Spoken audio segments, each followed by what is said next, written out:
There was the Rampart Division. Remember the big scandal? It happened during that time. It happened during that time. And they've tried, what's the program that gets you can, when you've exhausted your lawyers? Habeas corpus. What's it called? Habeas corpus. Are you talking about habeas corpus? No, it's a group of people. Innocence Project. Yeah, okay. And Southern California and Northern California have both refused to take the thing. So it's a political thing. It's a political thing. Yeah, I still write to her after 20 years. Anyway, this one is called, these are not their real names. Sylvia came in, tiny little woman in her 50s, okay, gray hair, okay. Her face was all battered and swollen up. She had a broken arm. Both eyes were black, and she was limping. And she asked to see the chaplain, and I said, "My God, Sylvia, what happened to you?" Her husband beat her. And she said he's been beating me for years. And, you know, they don't leave because this is their security too, you know. What she did this time when he beat her, she tried to push him away and she scratched him. He ran to the phone. He called the police and said, "My wife just attacked me." And they came out, and whoever makes the phone call first wins. She got 6 months in jail, and he was not arrested or anything for what he did to her. Now the system sees a nagging, abusive wife, and Jesus would ask, "What's wrong with this picture? You know, what's wrong with this?" Annalise was 18 years old. Attention all staff will be meeting in a few minutes for the NAMI fundraising committee. Attention all staff will be meeting downstairs at 11 o'clock for the NAMI fundraising committee. Thank you. She's the one that made me realize what the 60s culture has done. She was 18, this was 20 years ago. Her mother and her grandmother hooked her on heroin at age 7 so that she would never grow up to be better than they were. She had already dropped 2 babies, and her big worry was, they've got my babies at home. What will they do to them? Will they do to them what they've done to me? You know, the system sees a hopeless addict, and we ask, what's wrong with that picture? Here is an innocent, beautiful girl, and her life is ruined at age 18. Sandra, she was a woman in her 40s, completely a little tiny thing. She looked like she was 70, completely wrinkled and no teeth and all battered and just no life in her at all. Since she was 5 years old, she said, her father used to throw drunken card parties almost every single night, and whoever won could go into her room and take her. So she had been raped and abused ever since she was 5 years old by these men every single night. Her mother did nothing about it. They were having their card drinking parties. So when she was about 12 years old, she ran away, and she lived on Venice Beach.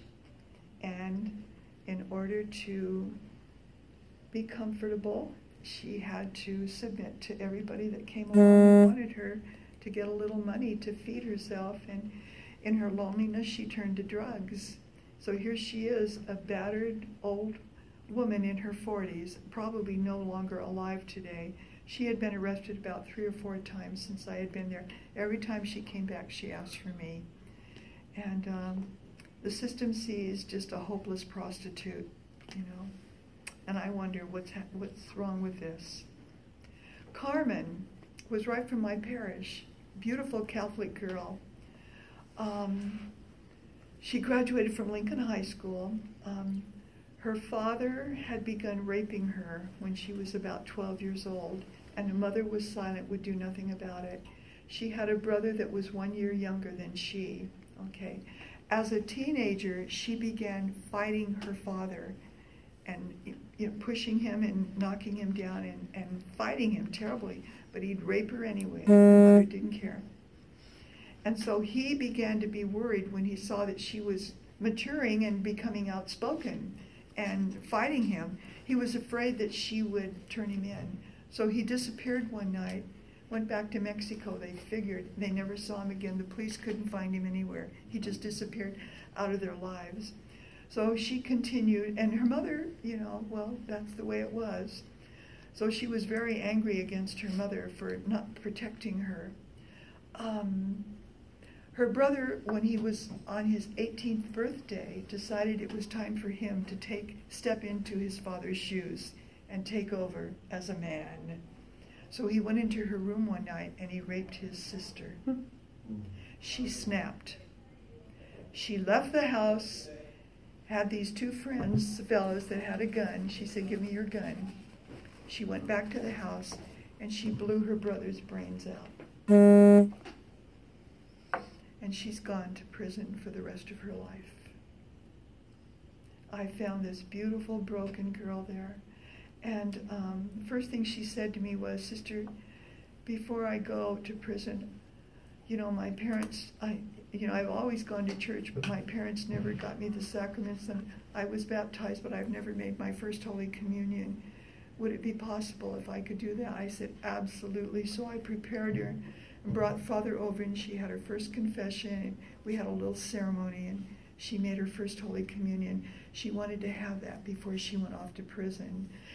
The only good thing that came out of it is her mother finally woke up and came down to the prison, to the jail to visit her, and told her that she had failed her daughter, and was very heartsick about it. Yeah. Yeah. Rose, little Rose. She was abandoned in a downtown hotel room when she was 8 years old. Both of her parents were drug addicts. And she had never gone to school, so she could not read or write. She was so beautiful. You remember they used to have those storybook dolls with, pretty little curly hair, pretty little rosy cheeks and little, heart lips and everything. She looked like one of those storybook dolls, pretty as a picture. But when her parents disappeared and never come back, she began roaming the streets. So she would be picked up by men, and they would take her down to the bridge where they slept. These were poor men, and they would sleep with her and feed her. And that's how she lived. She was fed and used by the men who slept under the bridge. And she was arrested, of course, because as she became older, she became a prostitute on the streets. And she asked me one time, she said, "Chaplain, all those things that men do to me, is that love? What's love? Is that what they call love?" Oh, I just looked at her. I said, "Sweetheart, please let me try. I can get you into a good rehab, I can help you here." She would not go because she said, "I don't know how to act like normal people." She didn't know how to eat with a fork and a knife and a spoon. She didn't know how to, she ate with her hands. And so she was embarrassed. But she would not go to rehab because she felt that people would make fun of her. She was in and out, and one time one of my deputies came and said, "Oh, guess who I saw pandering down at the gas station? Rose." I said, "Oh my God," I left the jail, got in my car and drove down. She wasn't there anymore. I roamed Skid Row, up and down, up and down. And at in those places, people were all over living in, cardboard boxes and everything. And all of a sudden I heard, "Chaplain, Chaplain!" And I looked up and here she was. She ran across the street and opened the car door and got in. She said, "Oh, I'm so glad to see you." I said, "What have you been doing?" Well, she said, "I see my box there. Well, it's right next to another family. They have kids. I have kids I can play with." And I said, "What can I do for you?" Well, she was filthy dirty. I said, "I'm taking you down to get you a shower at the Salvation Army."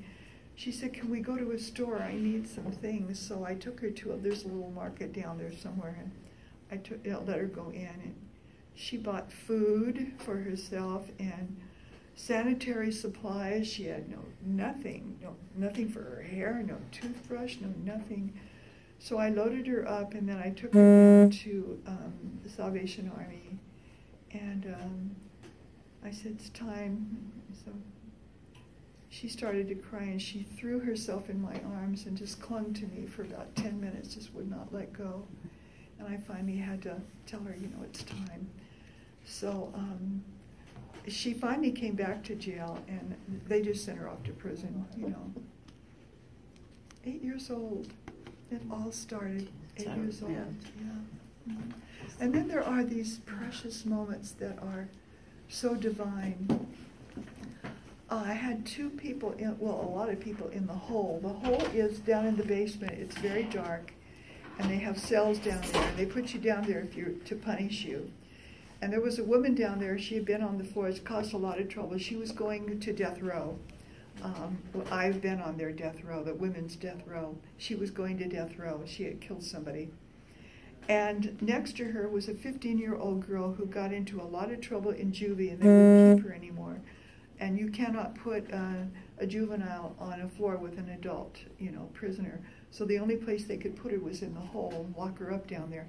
15-watt light, and they could have nothing but a Bible. That's the worst thing you can give somebody. I mean, talk about, this is what God's doing to me, Anyway, she had nothing. And so I was told to go down and see her. So I went down and I visited her several times. She cried a lot. She was terrified. This was really waking her up. And I was not allowed to give her anything. So one time when I went, she finally said to me, "Chaplain, do you think I could have a Bible?" And I said, "Oh, I was wondering when you were going to ask for something." And I said, "Why do you want a Bible?" And she said, "Well, the woman, their cells, they have a toilet right next to the glass wall, And on the other side of the brick wall is the other inmate's toilet, And then above the toilet is a little sink area with water, and you can wash there and get a drink." And she said, "The other day I was crying, and the lady next door to me, whoever she is, heard me crying. She stuck her face in the toilet and called me. So I put my face in my toilet, and we were talking to each other, and she began to read the Bible to me, these beautiful passages, and some of this, what she called the Psalms, and they were so pretty. And so we were having a little Bible study there. And so I'd like to do that for her too. So I wonder if I could have a Bible, and maybe I could read her some passages too. All I could think of is that beautiful passage, "Where 2 or 3 are gathered together in my name, even in Assur, I am there." She found God in Assur. That has embedded itself in my mind. For the man, Hector, oh gosh, what a sweet man he was. He's from my neighborhood, Lincoln Heights, and he was a drug addict, and he was so discouraged. He said, "Chaplain, I don't want to leave jail. I feel like doing something to make them keep me here." I said, "Why don't you want to go home?" He said, "Because I know what's going to happen to me. Every single corner in Lincoln Heights, I can get drugs. No matter where I go, they'll offer them to me." And he said, I know what's going to happen. I'm going to end up right back here. They might as well just keep me here. And so I talked to him about, I have papers for rehab and phone calls to make. We do more than just, pray for them.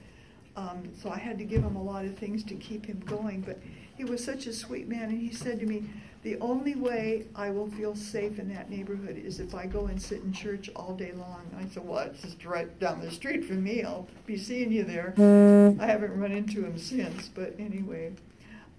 Johnny, he was in the hospital unit, and I was up there one day, and they're all behind glass also.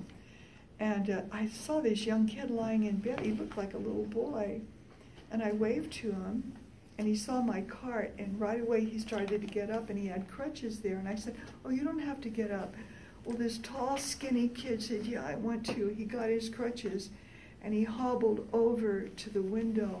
He was scared to death. And his name was Johnny, and I said, Johnny, what happened to you? He said, I was running from the police and they shot my legs. And I said, how old are you? So skinny. He said, I'm 18. And I said, do your parents come down here to visit you? My mom and dad are both in prison.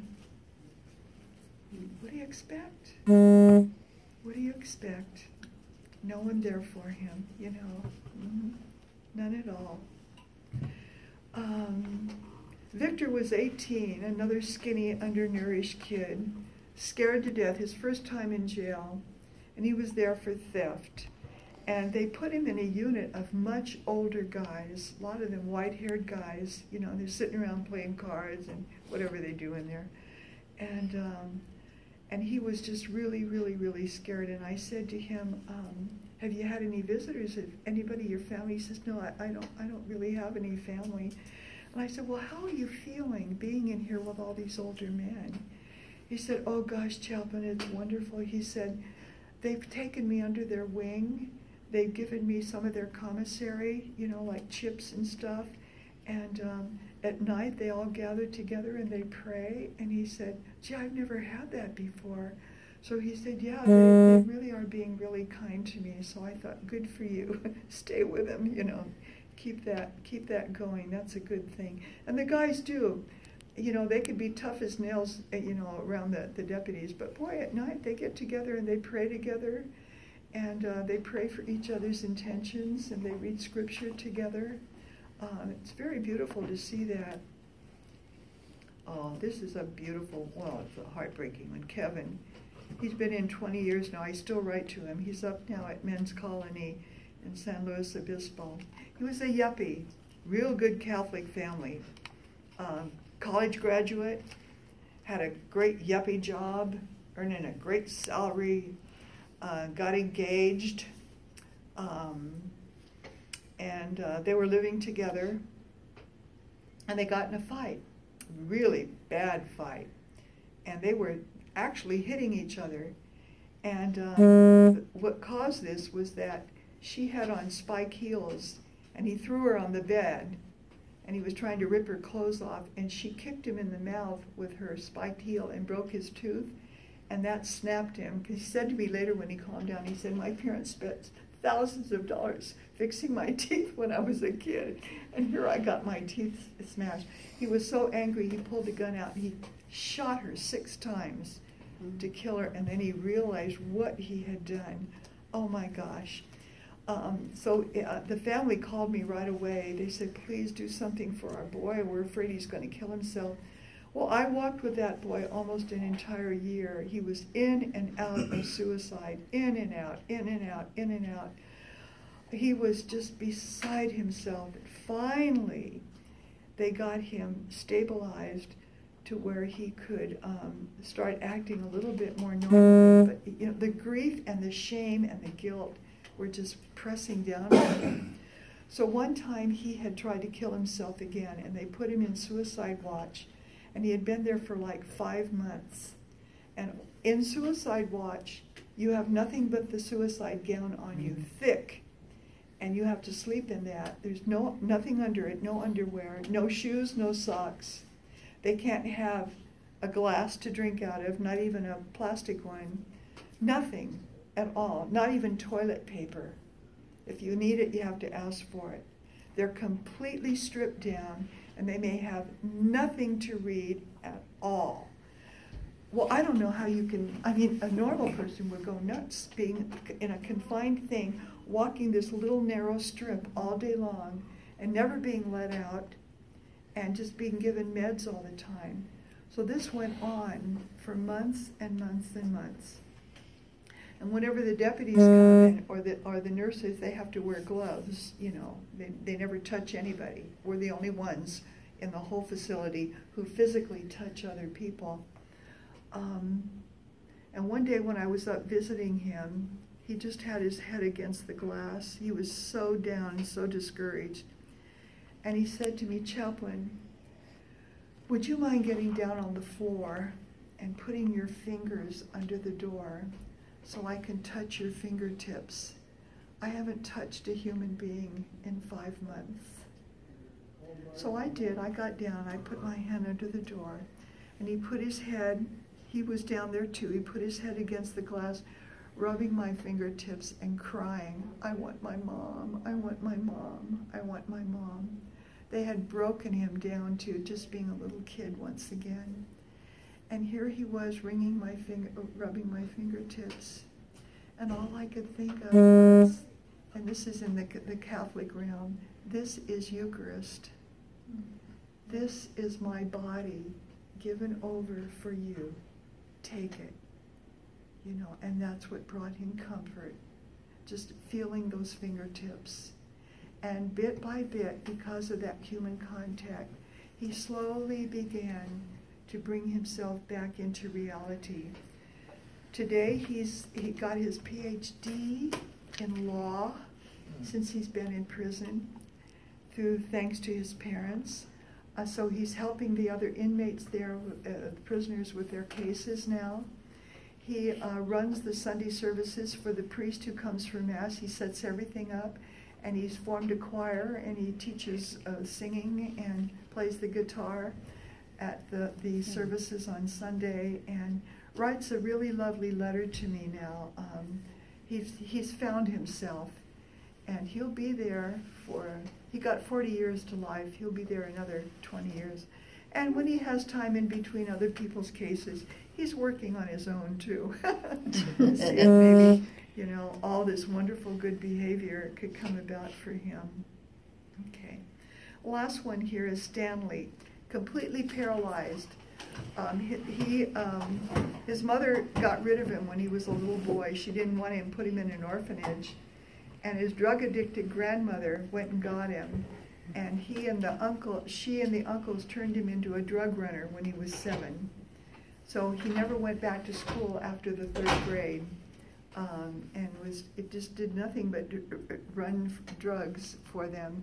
And because he was little, he could break into houses easy at night. And he did that when he was a little bit older. And he threatened somebody, and the guy pulled out a gun, and he had a gun too, and he shot and killed the man. So the police came. Oh no, the man shot him in the neck, but he was able to kill the guy too.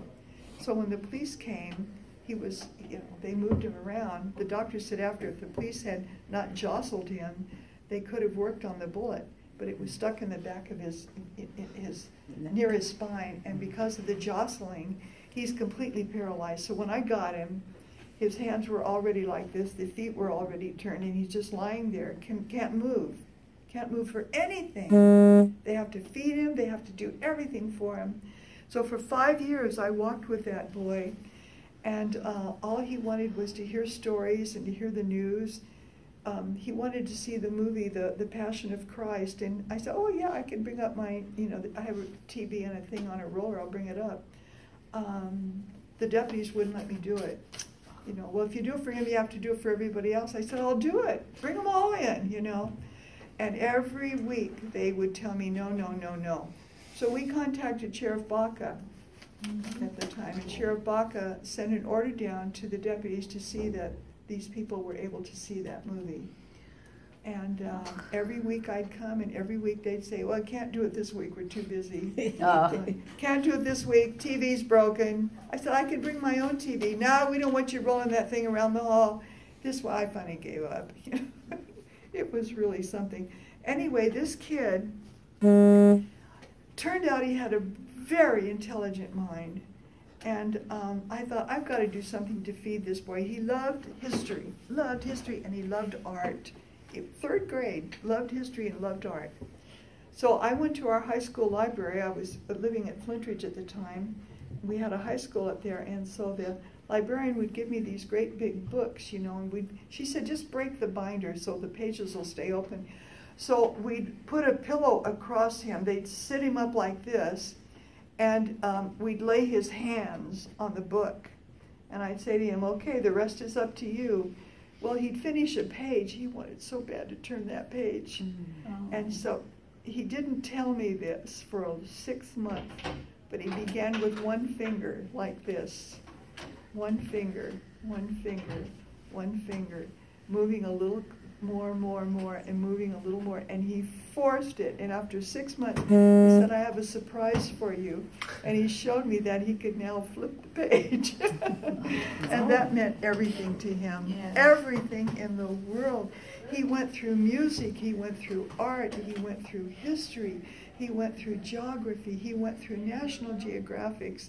It was a beautiful thing to see. And finally, he was sent off to prison for life. And of course, there's no prison that can take care of somebody that's completely. So they put him in a rest home. And oh, he loves it. He's got a TV and he's got a phone where I can phone him.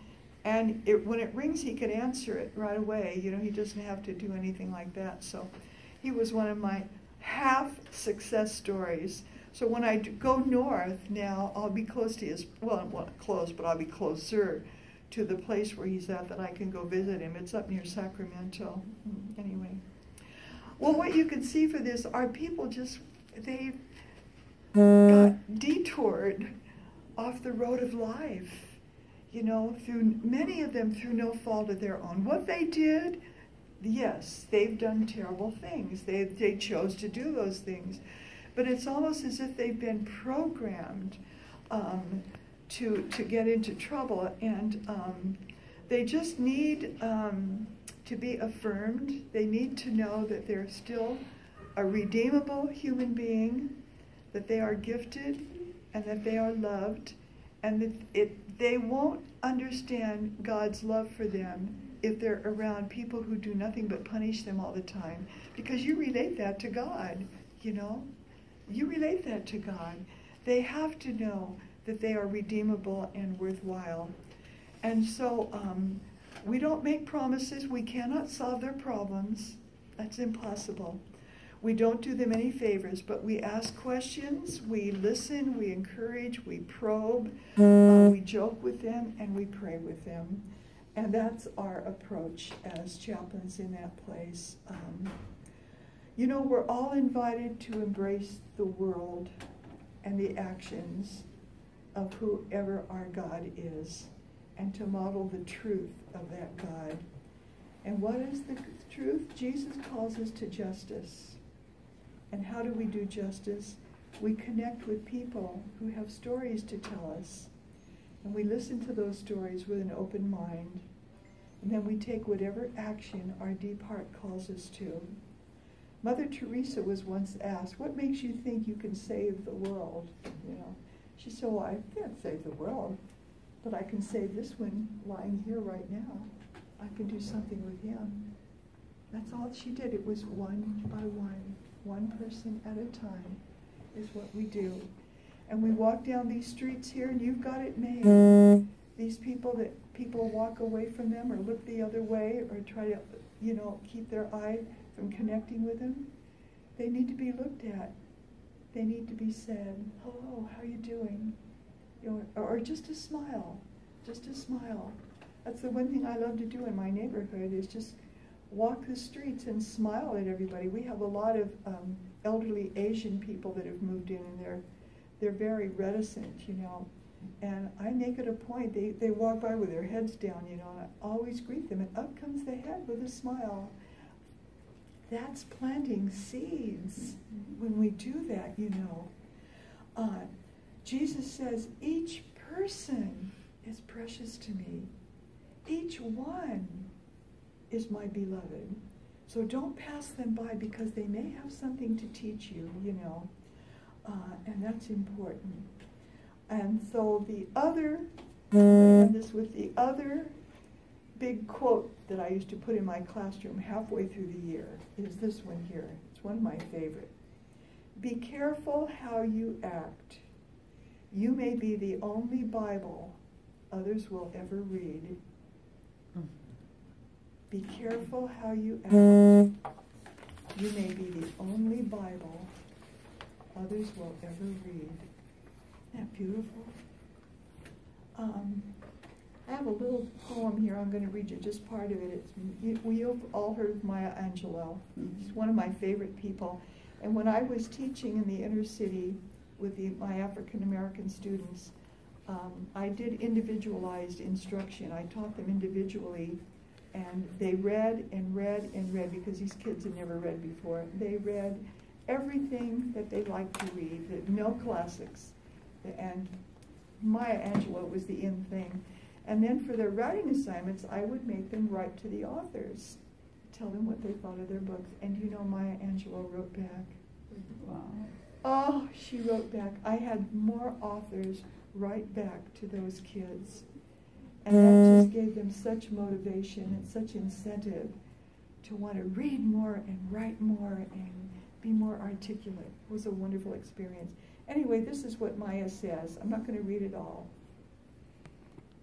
Lift up your eyes upon this day breaking for you. Give birth again to your dream. Take it into the palm of your hands. Mold it into the shape of your most private self. Sculpt it into the image of your most public self. Lift up your hearts. Each new hour holds new chances for a new beginning.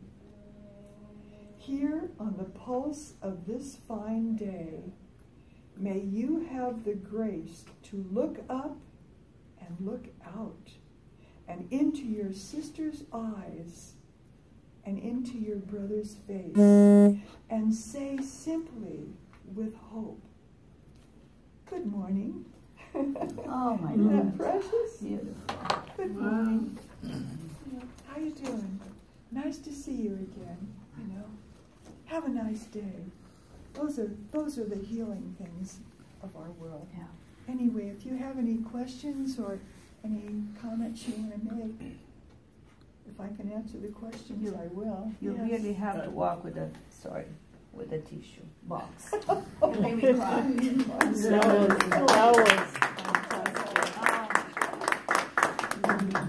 You know,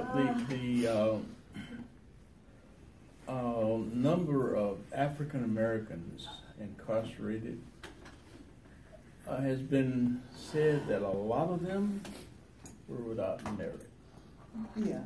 And I'm sure that you run across a lot of them Oh my that gosh. you could relate to. Mm-hmm. It seems as if, sister, that the efforts that you're placing is like making people feel good, which is good, making people feel good. If you refer to Christ, peace be on him, it seemed as if he was putting emphasis on problems like people who were dealt with unjustly. For instance, the stoning, that old law that said do this, and he was bringing about more light on punishment and how to apply it equally.